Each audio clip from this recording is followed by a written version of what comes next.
Good afternoon, and welcome to those joining us live and online as we celebrate the unveiling of the second edition of the Healthy Brain Initiative Roadmap for American Indian and Alaska Native peoples. Before we begin, I'd like to acknowledge and honor the Muskogee people as we gather in their ancestral homelands, which they inhabited prior to their forced removal. I'm Chuck Garrett, Chief Executive Officer of Cherokee Nation Businesses, a member of the National and Oklahoma Boards of Directors for the Alzheimer's Association, and a proud citizen of the Cherokee Nation. We all are here today, united in the fight against Alzheimer's, bound by the shared purpose and unwavering hope. While each of us arrives on our own path, whether as caregivers, advocates, researchers, or those personally affected, together we form a powerful community, walking this journey side by side. For me, the fight to end Alzheimer's is quite personal. My mother, a strong Cherokee woman and leader, was diagnosed with Alzheimer's 7 years ago. And as too many of you can attest, watching a loved one experience this disease is heartbreaking. I also see the devastating effect this disease has on our tribal citizens across the reservation. Sadly, approximately 1 in 3 Native American elders develops Alzheimer's or some other form of dementia. As we all know, there is no single group of Native Americans. There are 574 federally recognized and sovereign tribal nations and indigenous communities across the United States. They represent a kaleidoscope of histories and traditions that influence how we view healthcare and well-being.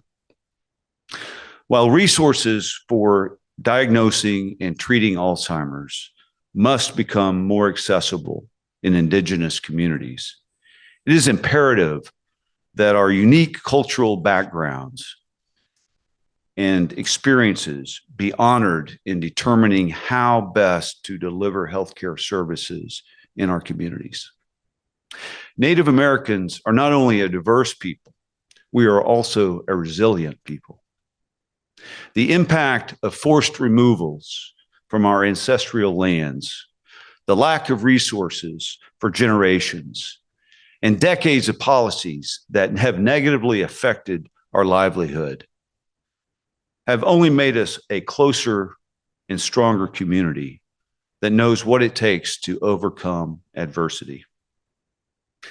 As those of us who live and work in Indian country know, the Alzheimer's Association is deeply committed to building meaningful and sustainable relations with our tribes. I've experienced this firsthand with Dr. Pikes and her team's visits to the reservations in Northeast Oklahoma and their engagement with our healthcare professionals and tribal leaders. And I want to praise the association's commitment to health equity. The HBI roadmap is a prime example of this commitment in action. In 2019, in recognition of the unique challenges tribal communities have with the fight against Alzheimer's, the association released the first edition of the HBI roadmap. And now, in collaboration with the CDC, the Alzheimer's Association is building on its first edition and continuing the fight in our sovereign nations. The goal is to advance brain health through strength-based and culturally responsive approaches, partnerships, and community-led programming. Events like today exemplify the power of this collaboration, blending the newest advancements in brain health with culturally relevant practices. We're so excited for the release of this roadmap and how we can all build on the previous edition's success. Once again, thank you for joining us for this celebration today, and I'm honored to welcome Dr. Carl Hill and Dr. Lisa McGuire to the stage. Thank you very much, Chuck, for opening us up today.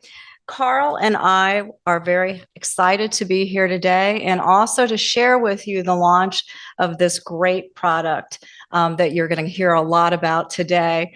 And we were very honored to be asked to chair this leadership committee. And so now we're going to start our journey and walk through this document. But before I do that, we do have a few housekeeping items. As Chuck mentioned, there'll be a group of people who are in the room with us today, but also remember we have our colleagues who are participating in the live streaming. And so we're not, in addition to giving us an overview of this roadmap and to discuss the development of it. So if you are participating remotely, please add your questions into the Q&A box. And if we do not have an opportunity to answer those questions today, we'll make sure that we get a response to you. In addition, the recording of this webinar will be sent to everyone who registered for it. And once again, we want to acknowledge that, and as Chuck pointed out, that this is a wonderful partnership between the Alzheimer's Association and CDC. And we want to acknowledge the Healthy Brain Initiative Cooperative Agreement that allowed for the development of this document and the whole portfolio of the Healthy Brain Initiative roadmaps. Lastly, I want to invite you to open up the roadmap that is at your seat. So as Carl and I are going to go through our discussion and sharing this tour of the roadmap with you, we're going to point out to various specific page numbers that you can look at.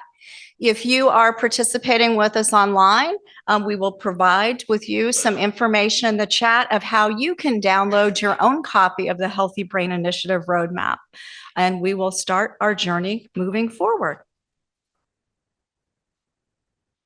So you've heard a lot about the roadmap. Here it is. We are so excited. This is an over 1 year in the making.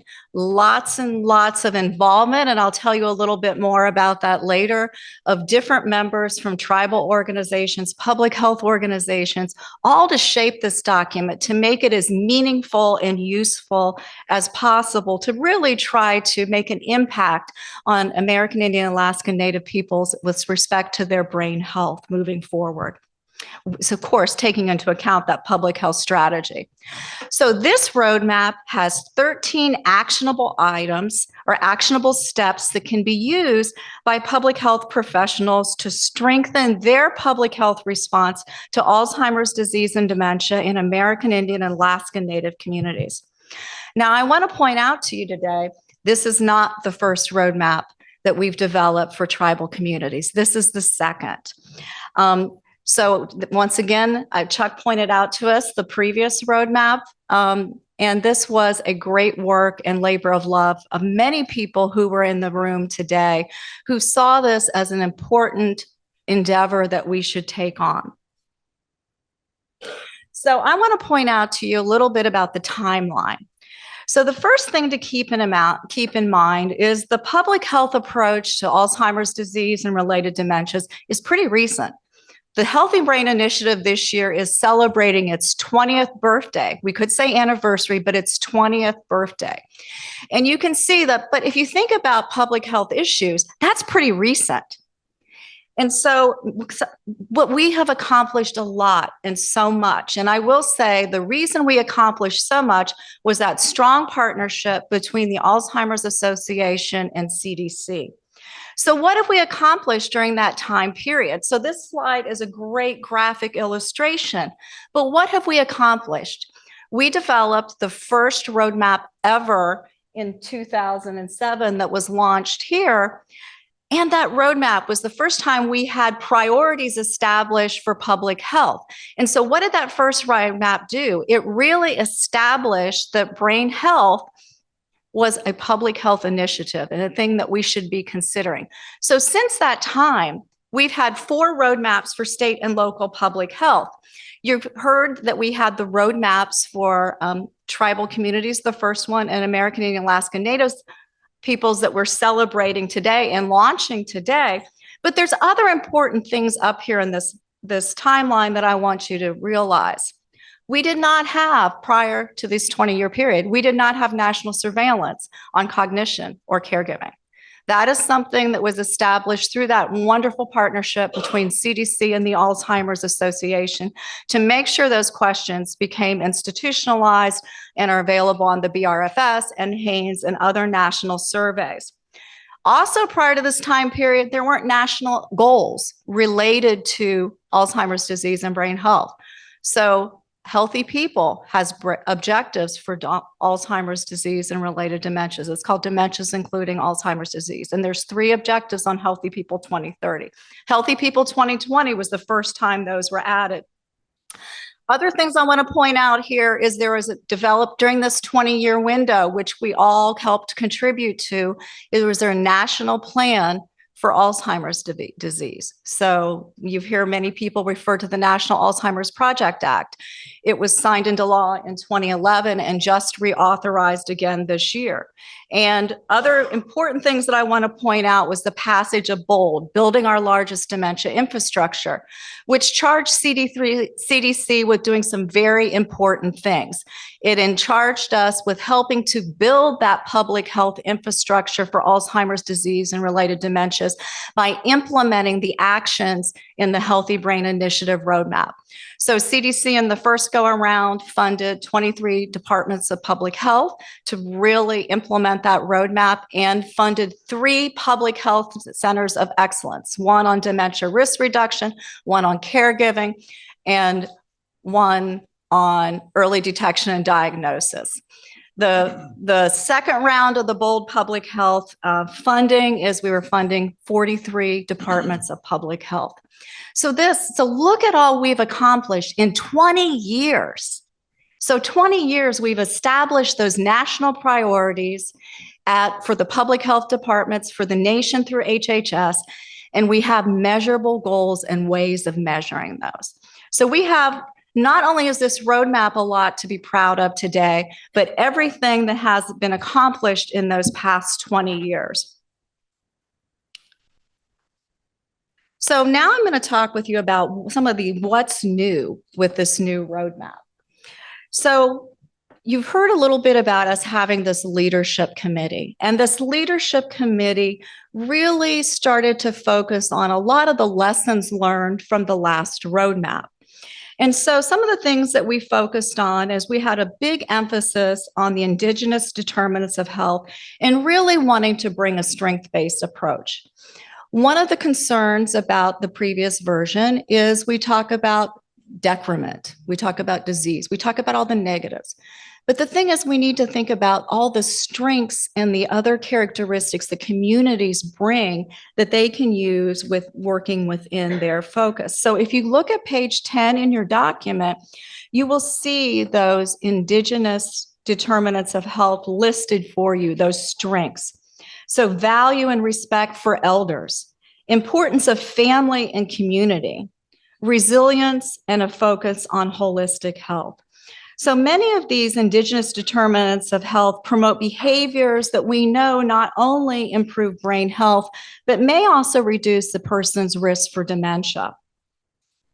The other thing you'll notice flipping through the book in front of you is there's a diversity in the images and the graphics. The slide that we're looking at today, you can see the banner at the top and the bottom.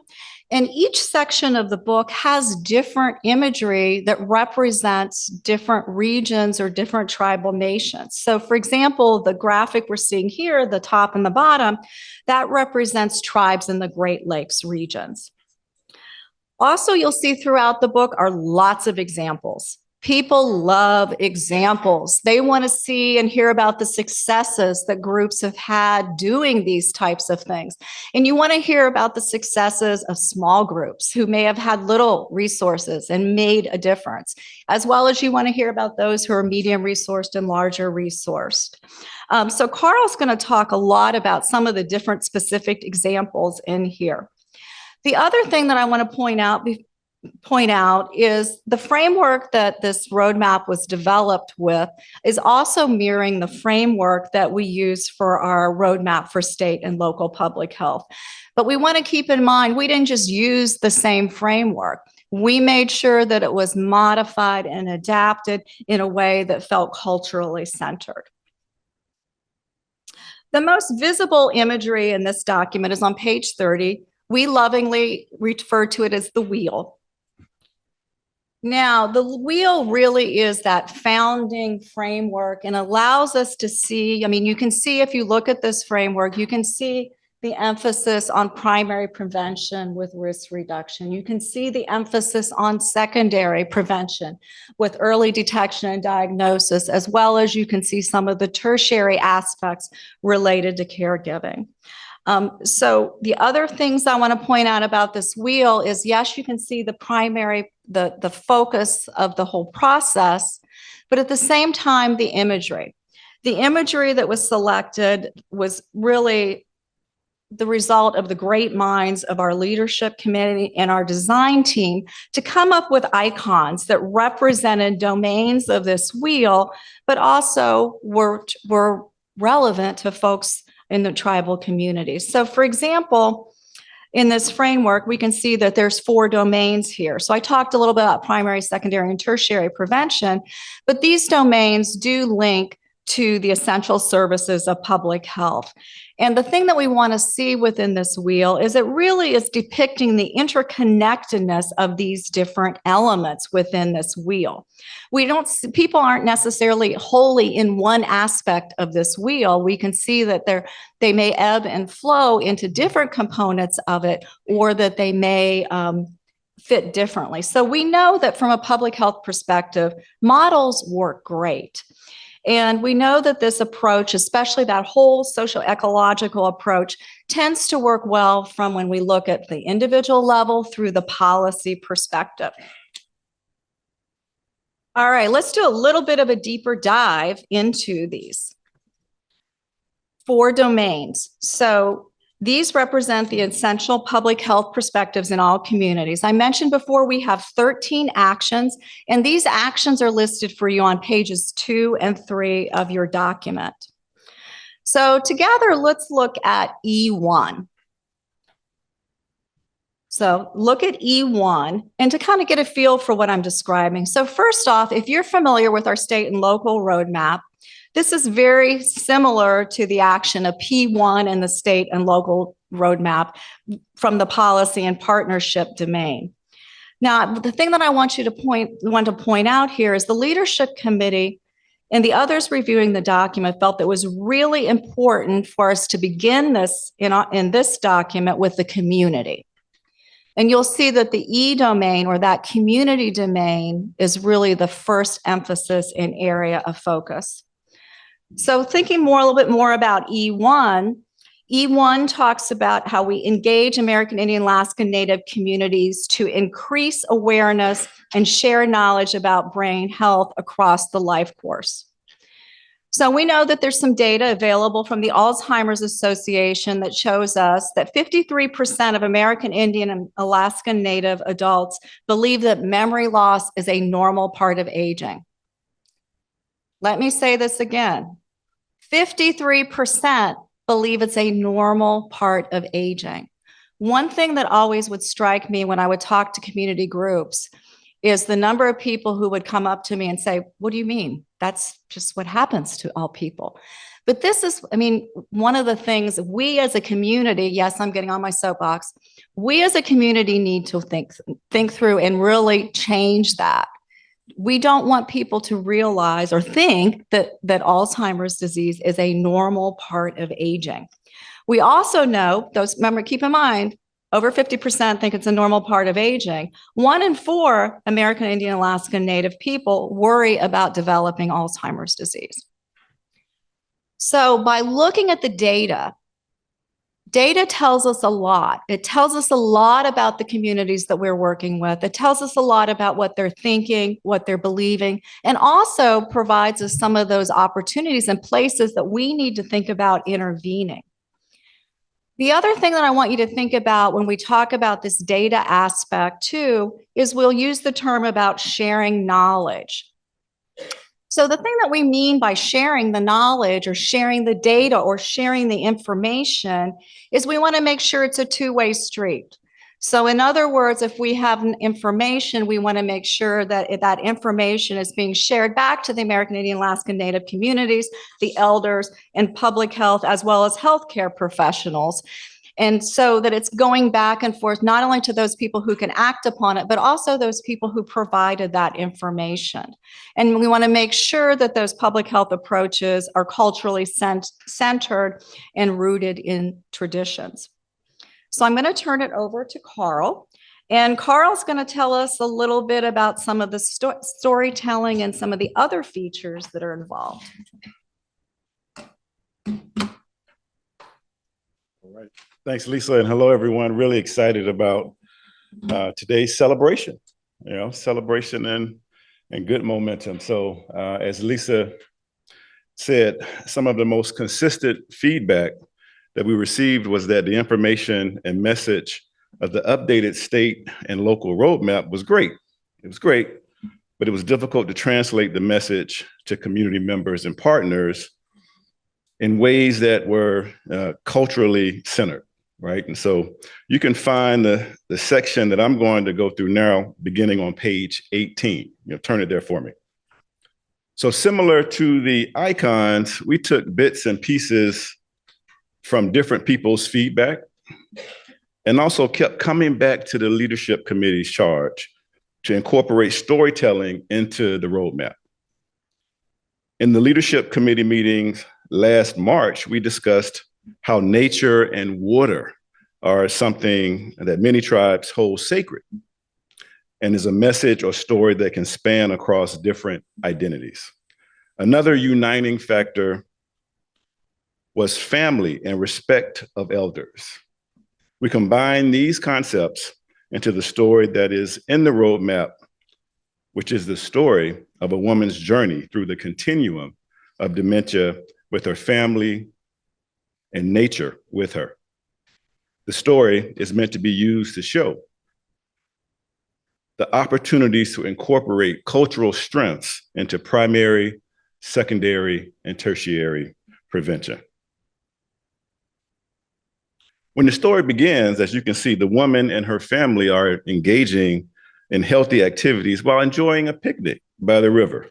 They're eating healthy traditional foods and actively teaching or learning new skills. The woman is teaching her child to fish. The frame of the story is meant to represent primary prevention. We know that 71% of American Indian, Alaska Native adults have at least one of the 5 major risk factors for cognitive decline that are asked about in the BRFS survey: diabetes, obesity, physical inactivity, hypertension, or smoking commercial cigarettes. Environments that promote primary prevention, like the one shown in this story, are crucial to supporting opportunities for gathering as community, strength in community, sharing traditional healthy meals, exercising and teaching, and learning new skills, like the mother teaching her son to fish. As time passes, the woman is now a grandmother, passing down stories to her grandchildren. She and her family have noticed changes in her memory and behavior and have talked about these changes with each other and with her doctor. While her family has found some of these conversations difficult and stressful, which they can be, they are sure that being honest and proactive is the best way to support her and help her take advantage of available diagnostic and treatment services. This image represents secondary prevention.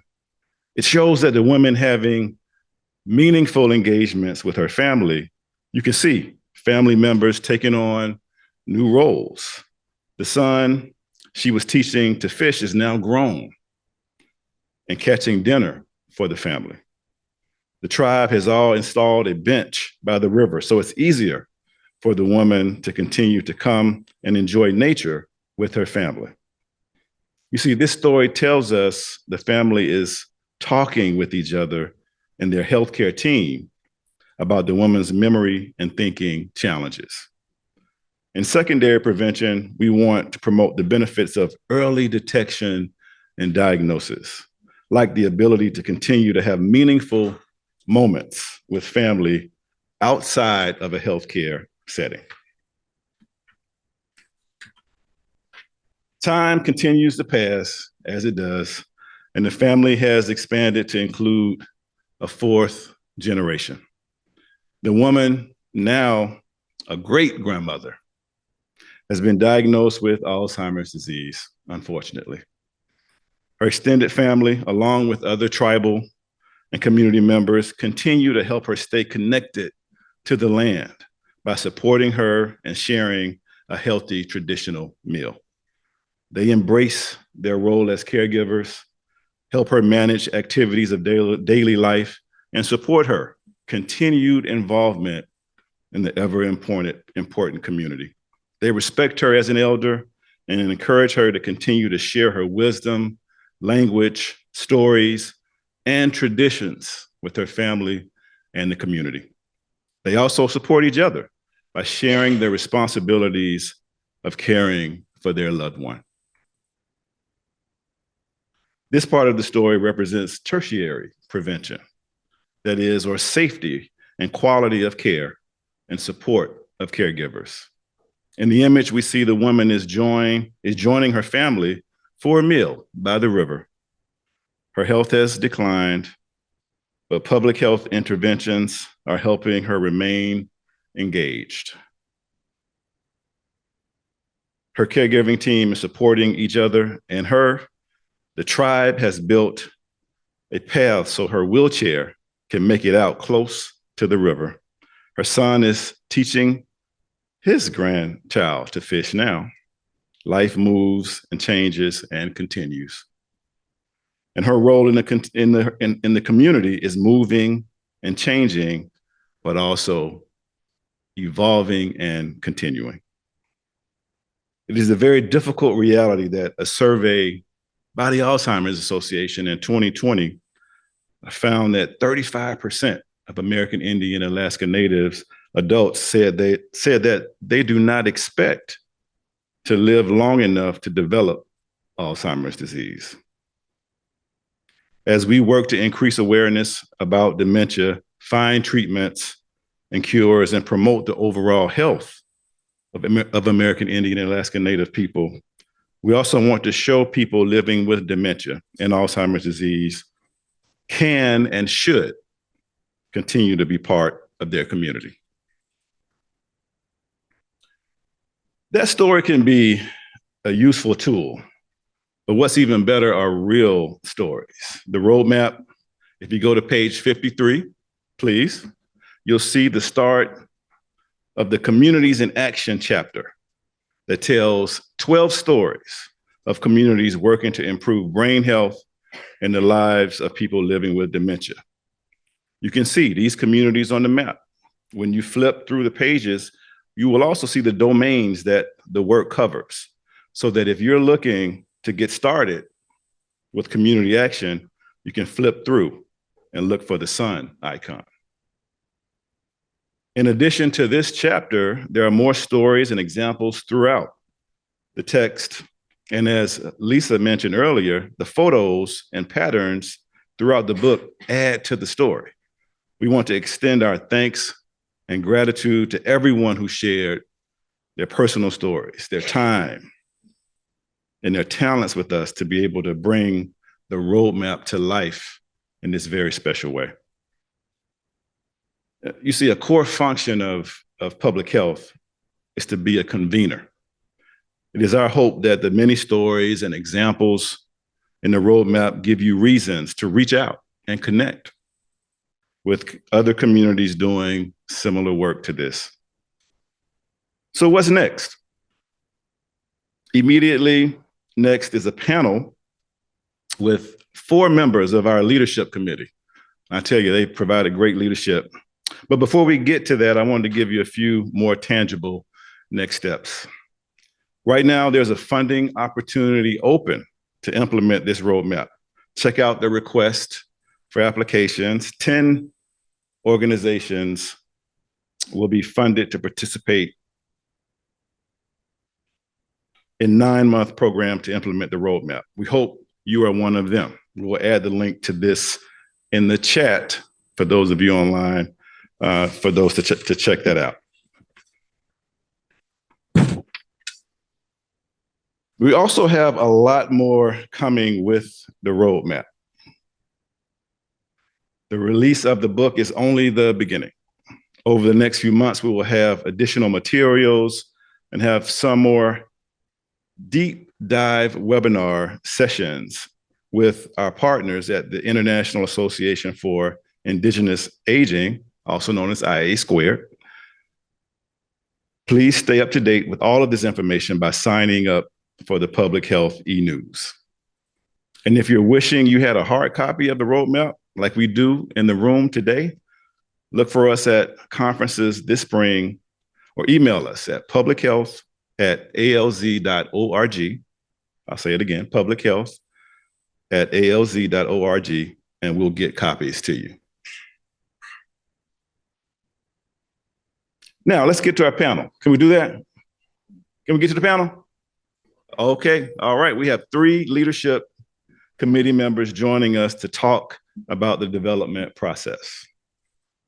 Why we landed here, what we did, and their hopes for the future of this work. So joining us on the panel, Dr. Neil Henderson, Professor Emeritus from the University of Minnesota Medical School. Give Neil a hand, please.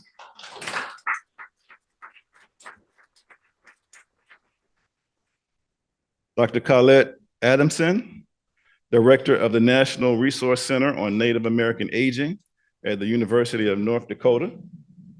Please, a hand.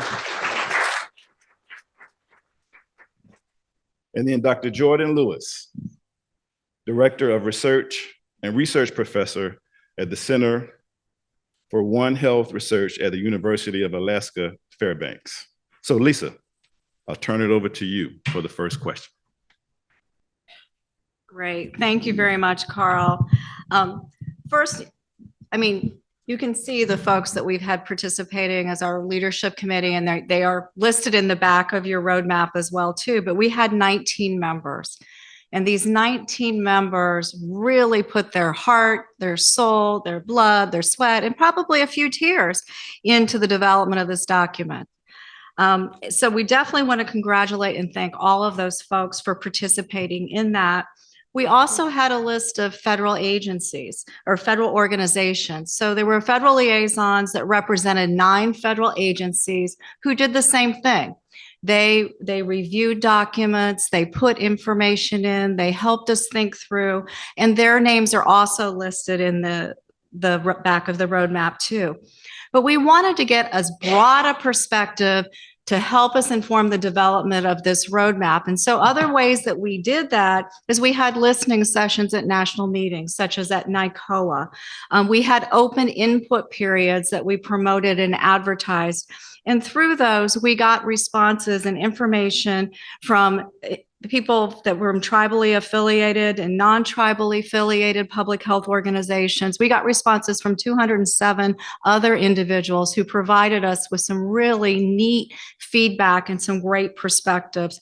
Plus, there were lots of reviews. So many of the folks in this room were reviewers for this document. So CDC staff, Alzheimer's Association staff, and leadership committee for sure, as well as people who are experts in the field. So many people contributed to this document. And so there's a lot of praise and thanks for all of those individuals for their leadership and their input to this. So I'm going to start out with some questions. And the first question I'm going to do is I'm going to talk to Dr. Henderson. So Dr. Henderson, you've helped shape this field and worked on the first roadmap for Indian country. Please share a little bit more about the process to develop this roadmap and your thoughts on how the discussions and reviews by the leadership committee really help shape the final product that you all have in your hands or downloading or are looking at online right now. Neil? Okay, thank you, Dr. McGuire. I do want to first say that I really feel a deep honor in being a part of the Healthy Brain Initiative going way back in time. and certainly up to the present here. And that has been a exposure that I've had over the years with this project, culminating in what we're looking at today. And when I think back about these decades that I've been involved in this, I have to recognize that I'm going to say about 30 years ago, there was almost what seemed to be a calculated disinterest in Native people and dementia. Fast forward to today and what we're looking at today, and we can appreciate this project, this collaboration between the Alzheimer's Association and the CDC. And there are other developments that have happened in these intervening years. And that includes the development of organizations focused on American Indian, Alaska Native health, such as the International Association for Indigenous Aging, IA Square. And Mr. Bill Benson, co-founder of that, is on our leadership committee and here in the audience. And we also would want to acknowledge Dave Baldridge, Oklahoma Cherokee, who is a co-founder as well. So there has been now additional funding, additional organizations that are focused on Native dementia. And this is a task that we are forging ahead with in the absence of some really needed valid data. And so this is a call for a lot more focused research, not just biologically, but also socioculturally. And the leadership of this leading to this funding that we have today goes way back too, but things have to start small and then get bigger, such as IA Square and the role that they have played in stimulating interest at a national level in this topic of American Indian, Alaska Native dementia. The process that Dr. McGuire's asked me to talk about that led to this manual that we see in front of us is this. Talk, talk, talk, talk, and more talk. And then we talked some more. Well, what we know, all of us that have been involved in group activities, is that just talk doesn't seem to get us very far. But there was something else here, something else in this group besides just talk. And I think what that something else happens to be is a very deep valuing of difference, a deep valuing of diversity, a deep valuing of equity, and a deep valuing of inclusion. So when we bring a group of people together, large group and small group, and we can put the intellectual science knowledge on the table, and then we add to that the heart knowledge. That mix is what we're looking at today. This manual is what that kind of caring looks like. It has been designed, as Dr. Hill was mentioning earlier, in several components to be a tool that is a connector, a tool for engagement. And actually, to further complicate things, a way of entangling in a positive way two different culture groups, the big science and big bureaucracy, the Research Alzheimer's Association and CDC, with daily tribal life across many different cultural systems. So how do we get those things put together? And it was this communication process, communication plus caring, actual, authentic caring about other people. I would also want to underscore the value in the manual of the photographs there were many photographs that we looked at and excluded many of them. And what you see are the ones that made the final cut. There's no accidents about these selections or their position in the actual book itself. And the story that we saw that Dr. Hill just walked us through is something that's not in any of the other prior manuals. And I think this is examples of leadership of this whole project, listening to the input that was brought to the table. So I wonder, as you were implying, Dr. Hill, about that this is not the end result. There's more to come. And I would look forward to that. I think this manual, above all others, will have the greatest impact. So I want to just say Yoko Ki Lawa, which is many thanks. Thank you very much, Dr. Henderson. I really loved what you said. And I think the things that Dr. Henderson said really just summed up the deliberations and the dialogues and the conversations. And I think that's what's made this document as nice as it really is that heart knowledge and the caring. Because everyone who participated in this did it because they cared. They weren't being paid. They did it because they care and they want to make a difference. And they know that their work together can make a difference. And so I'm excited to see what difference all of this work will make. So I'm going to shift gears and go to Dr. Adamson. So Dr. Adamson, can you tell us more about why you and other members of the committee felt it was important to start the roadmap off with a chapter on the strengths in American Indian and Alaska Native communities? Thank you, Dr. McGuire. I just want to start off by saying I was so grateful to have the opportunity to be a part of this leadership committee. It was an amazing experience, and connecting with some of our other colleagues and tribal leadership and community members, it was just amazing. It was emotional, and I'll always be thankful for this experience and being able to be a part of shaping this roadmap. So thank you. The reason that we had wanted to start off the chapter highlighting the strengths of our communities is because a lot of times when people look at our communities, they see the health disparities and the social disparities, the deficits and the negatives. And a lot of times we start any type of paper out with that or a report because we want to highlight those things, because you need to if you're going to get those resources and funding to address them. But you know, that doesn't define us in our communities. We have a lot of strengths, a lot of positives that we wanted to point out. And I think this roadmap does a really good job of taking that into account with our culture, our traditional ways, our communities, the strengths of our communities, our resilience.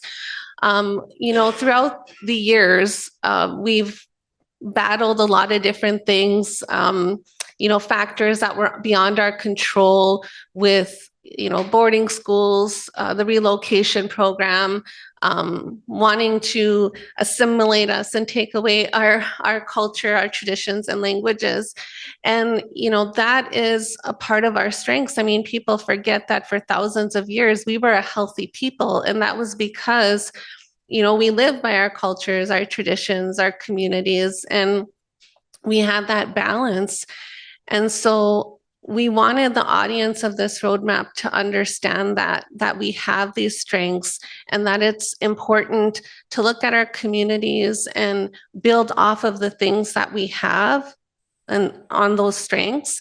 And so it's really important that in any type of health effort within our communities is that you utilize our Indigenous ways of knowing, because they do work. I mean, they are successful for our people.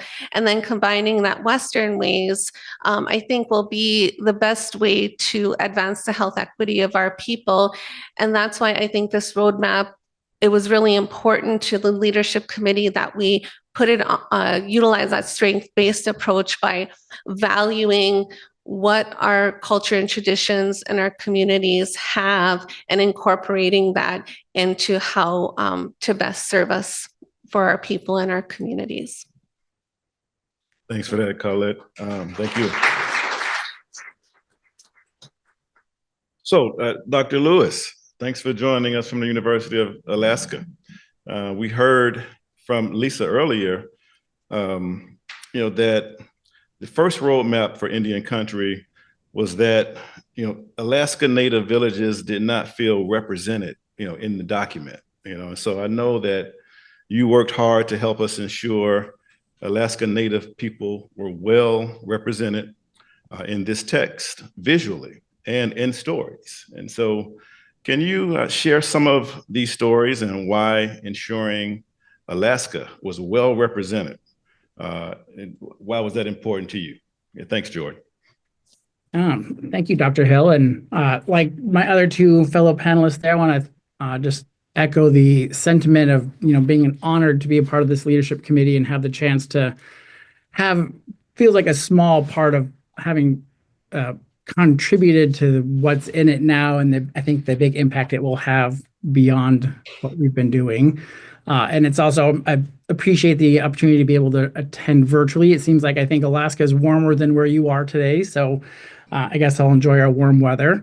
But for Alaska, and having the opportunity to really bring more representation for Alaska was meaningful on a lot of different levels. There's a lot of conversations around the idea that there are a lot of similarities between American Indians and Alaska Natives, and I would say there are our cultural values, family, community, respect for elders.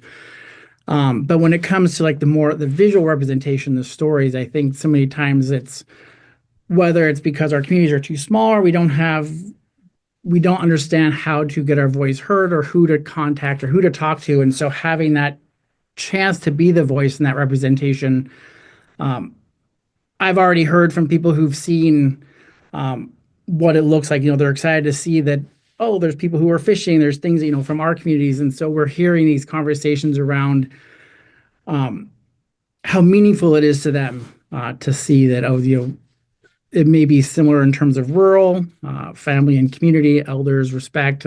The dementia statistics are similar, but to see, salmon and fishing and different things that are representative of Alaska. And in the stories that I think, and what I think this will lead to, and my hope is that seeing that representation in this manual will increase the conversations, the dialogue among our agencies and our families and our communities about this topic. And one of the stories that comes to mind, there's some of our agencies are doing phenomenal work that, I think can lead to sharing best practices. The Alzheimer's Resource of Alaska is doing phenomenal work across the state.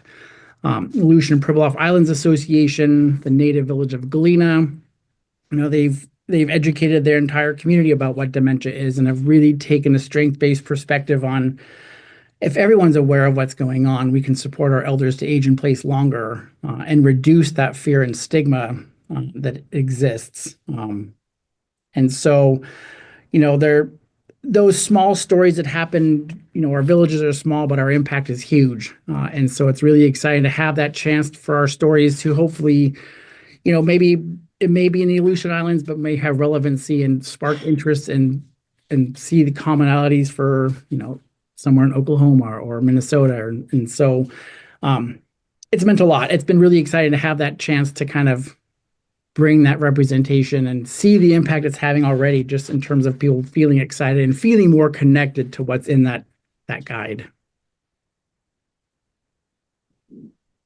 Thank you, Dr. Lewis. So when I think back just in general about the impact of the Healthy Brain Initiative Roadmap series, and I think specifically about the first roadmap on for Indian country, it really shined a spotlight on the need for resources at the local level across those various public health levers that we've talked about today: communities, data, policy, and workforce.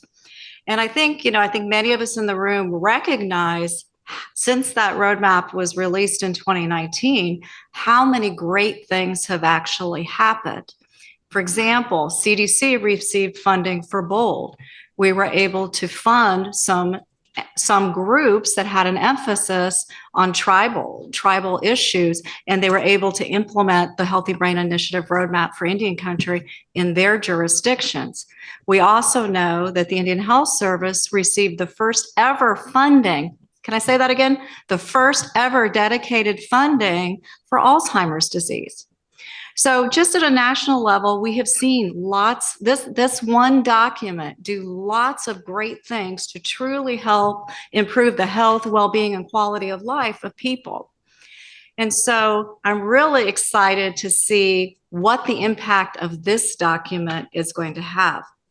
So let's go to each of our panelists. We'll start with Jordan and then go to Colette and Neil.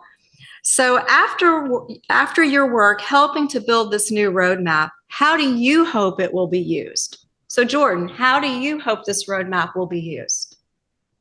Yeah, great question. Thank you, Dr. McGuire. So I think one, that starting off with increasing the knowledge and awareness of dementia, right? I think the statistic earlier was shocking to me. Again, just remembering that, over 50% of people think it's a normal part of aging.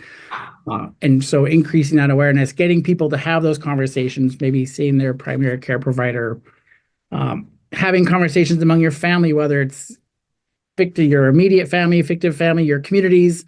And I think the other part of this guide, I think, in our communities, and letting them know they're not alone, that there are families. This is happening in every community. We've heard stories in our communities where there are 4 or 5 caregivers caring for their loved ones in a village of 500, but they didn't know they were caregivers. And so creating that informal support network, but creating that awareness also of the resources that may exist, and that there are things out there, whether it's funding or, the Alzheimer's resource, Alzheimer's Association, and kind of thinking about there are other stories across Indian country that may be similar to what they're experiencing. Again, this idea of hopefully reducing this feeling of isolation, or their families are dealing with this alone. The other, I hope, again, awareness not only among our families, but our leadership, whether across the state, tribal leadership, state leadership, and emphasizing the need to continue to fund resources and put more resources towards this, towards dementia, whether it's in training or education, providing caregiver supports, and really making those available to our communities to be innovative in how they develop those resources. This manual also, as mentioned earlier, really honors and recognizes the strengths and resiliency of our families, our communities, our caregivers. That first chapter is really such an important way to kick off the roadmap, and remembering that, yes, there are these challenges, with brain health, but again, we have these resilience experiences, these stories, these families caring for their loved ones. And overall, I think, to summarize, all of this hopefully will reduce that fear and stigma, have these conversations happen, hopefully increase awareness among family.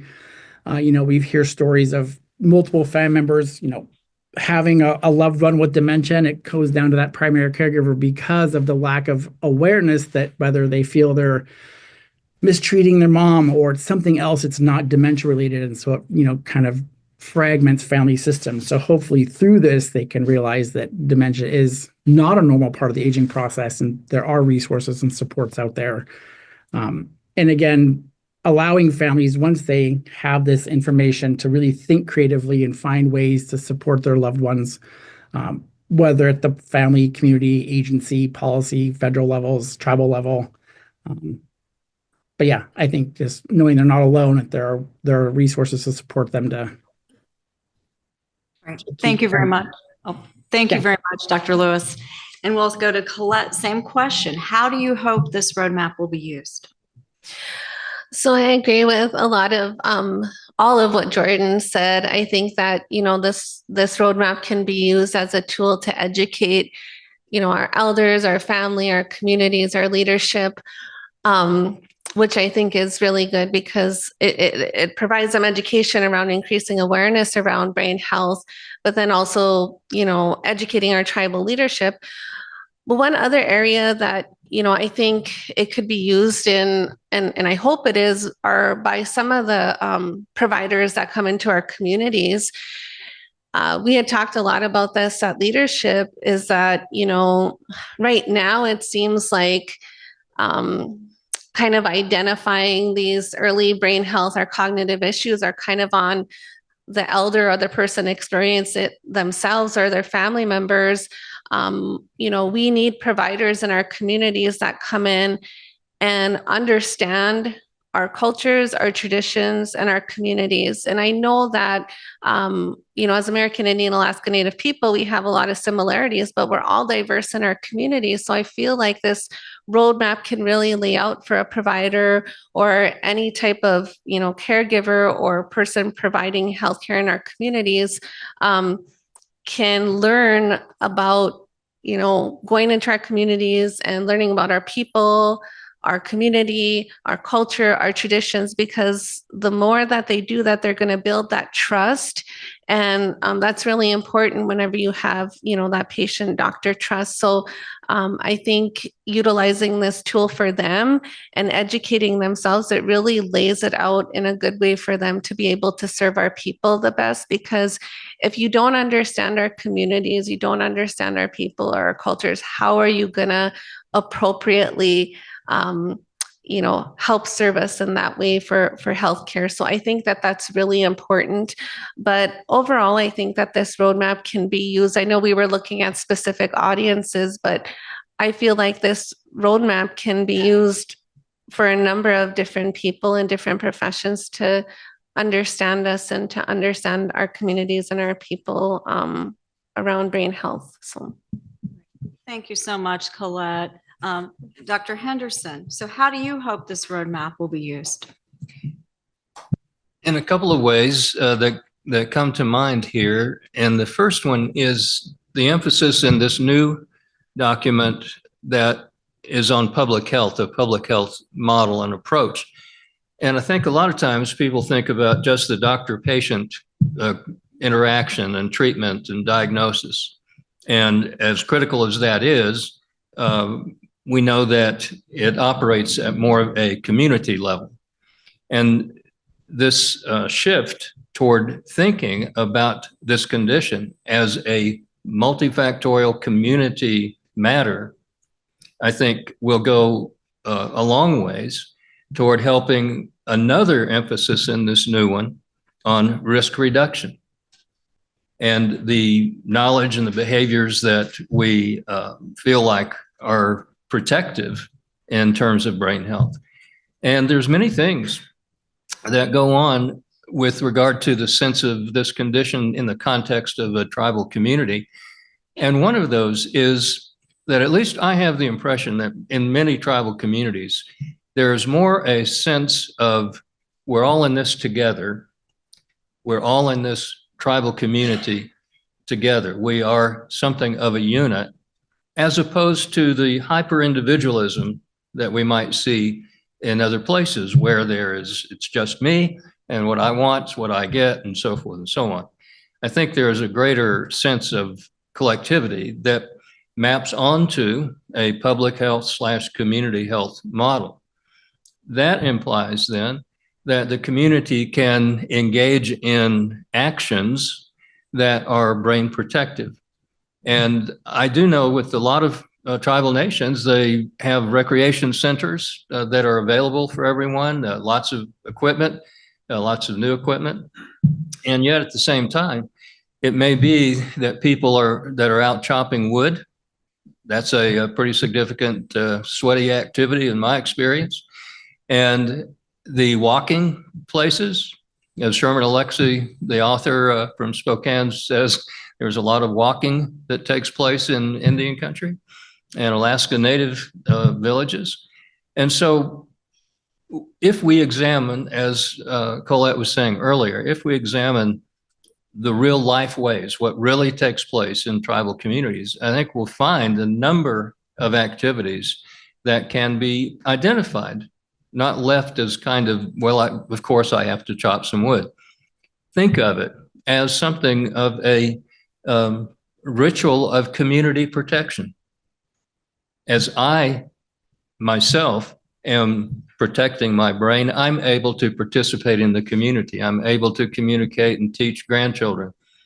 And an action like chopping wood can be reconceptualized as a type of ritual with a benefit and an outcome.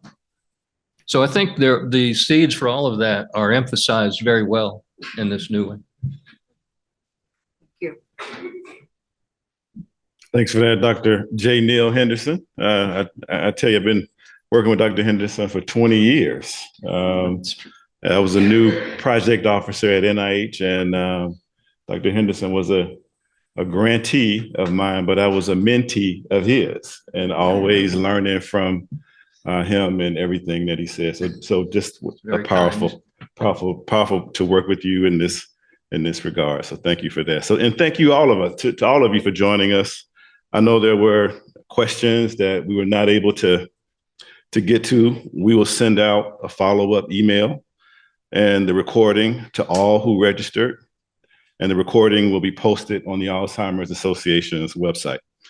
Be sure to sign up for the Public Health e-news to hear about upcoming opportunities associated with this work. Thank you to the Leadership Committee and all of the individuals, many of us here in the room who helped to make this roadmap a reality the way that it is. We look forward to implementing it together as a community. Thank you. Thank you.